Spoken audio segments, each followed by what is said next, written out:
Hey Rector Hayden Realtors, let's walk through boosting a post on your business page. You'll want to log into Facebook and then navigate over to your professional business page. Remember, you can tell that you're on your professional page by this bar at the top that says Page, Messages, Notifications, Insights, Publishing Tools, Settings, and Help. This bar at the top always shows when you're using your professional business page. So today we're going to be boosting a post. First, you'll need to decide what kind of content you'd like to share, and if you're going to be boosting a post you've already shared on Facebook, or if you're going to be creating something new. Today's example, I'm going to choose a post I've already put on Facebook for the Rector Hayden Facebook page. You can see it's a pretty basic post where I shared a photo and a URL, this rhr.com/homevalues, and just a quick description. You can see in the amount of time it's been posted, it's had an organic reach of 26 people. That's pretty good. But we want to boost that. So let's use this pretty simple way to go, this Boost Post Action button. This blue Boost Post Action button only shows on your professional page. You can see a couple of other action buttons throughout, like Boost Website, Promote Local Business, and Promote. These are, again, Facebook's action buttons to help you better advertise and give you suggestions. Clients and other people cannot see this when they look at your page. So let's click Boost Post. The Boost Post Action button will trigger this little pop-up window that talks about your audience, your budget and duration, your estimated reach. And so let's walk through each of these today. First, we're going to decide who we will target. Up here, that's called audience. There are 3 generic options it gives you right off the start with some radial buttons. People who like your page, people who like your page and their friends, or people you choose through targeting. We're going to choose people you choose through targeting for today's example and look at building a custom audience. You can build custom audiences anytime through managing ads or the Power Editor in advertising on Facebook. When we click people you choose through targeting, it'll give us a default audience. We can create a new one or edit a previous one we've used. Let's create a new one today. This Create Audience panel will then pop up. We'll want to give it a name. Let's call it Home Value Estimate Interests. So we know that this group of people we might use anytime we're advertising this home value estimate interest. You might want to target an audience specific to buying luxury homes. Those more likely to look at new homes.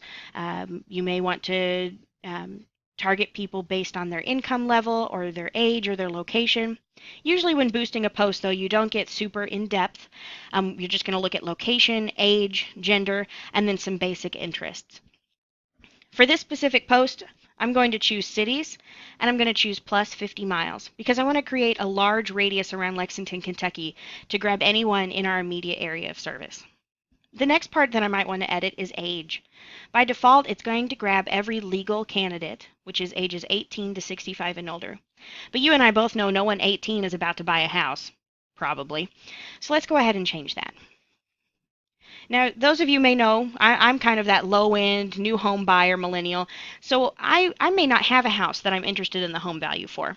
So let's jump that notch up to maybe 35. But again, your age range depends on what kind of topic you're sharing in your boosted post. The next one on here is gender. All, men, women. Take your pick. Personally, I tend to go with all and see how an advertisement goes. Other people choose women because they may be more likely to be the purchasing decider or instigator, and they may see this ad and then act on it more likely than a man would. Up to you. The next part down here is interests. People can vary. Interests help narrow down a demographic. These interests are not quite the same as behaviors. These interests will include things like HGTV as an option. You can see there's a ton of different HGTV things. This means that they may have liked the HGTV page, they've shared HGTV content, they've pinned a pin on their Pinterest board connected to their Facebook from HGTV, but in general, it's someone who's interested in that same concept. You don't have to choose interests either. You can base your advertisement based on the location, age, and gender. We're going to do that today. Hit Save to choose your audience. Now you can see it's updated the location to say Lexington within 50 miles and the age from 35 to 65 and older. Next, we're going to look at our budget.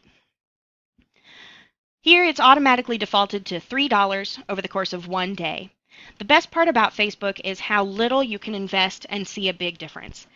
Facebook requests that you spend no less than $1 per day, but I don't think they have a cap. They'll take your money, right? So, just for example's sake, I'll put in $1 for one day. You can see on this duration area. And duration, choose how long you want your promotion to run. Total budget, this is the maximum you'll spend. And so if you know for sure you don't want to spend more than $20 at a time, putting $20 in here limits your ad to spending no more than that amount.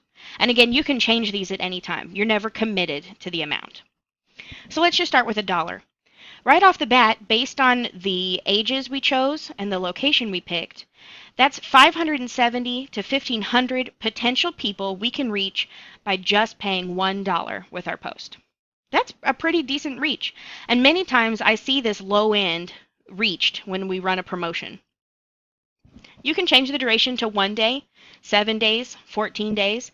These are just preset buttons because some people like to think about their advertising spending on a week or 2-week budget. But it also gives you the opportunity to pick a day from a calendar. So you can run this ad as long as 4 months if you wanted to, or you can run it for just 3 days. The last section down here is going to be tracking conversions.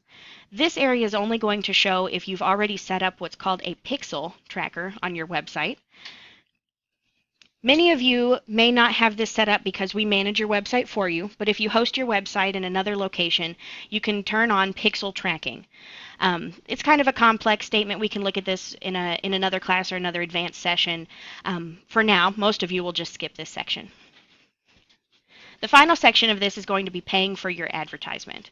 Automatically, it's going to connect to an ad account if you've had one set up previously. If not, it will ask you to create one.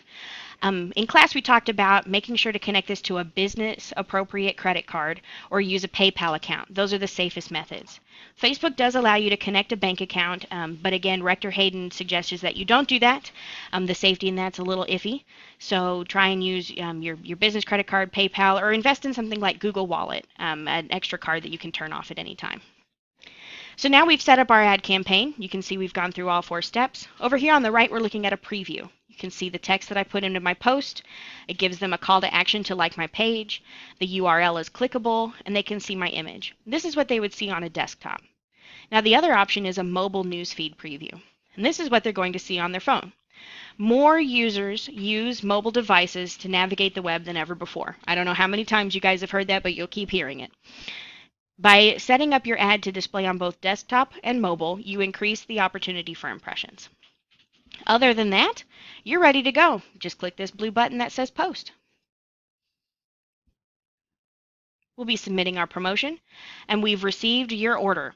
So what we did is we actually purchased advertising. Facebook has a team that will review it and then send you an email notification when it's been accepted. They review all of their ads to make sure that they abide by the terms of service. This is things like making sure your ad does not have any vulgar language, your pictures are not anything inappropriate, and more than likely, it takes less than 15 minutes. We'll hit close. And now it's boosted for $1 for 1 day. And as we start to get more reach and impressions, analytics will be tracked. Thanks for joining me today, and feel free to send any questions to junelavis@rhr.com.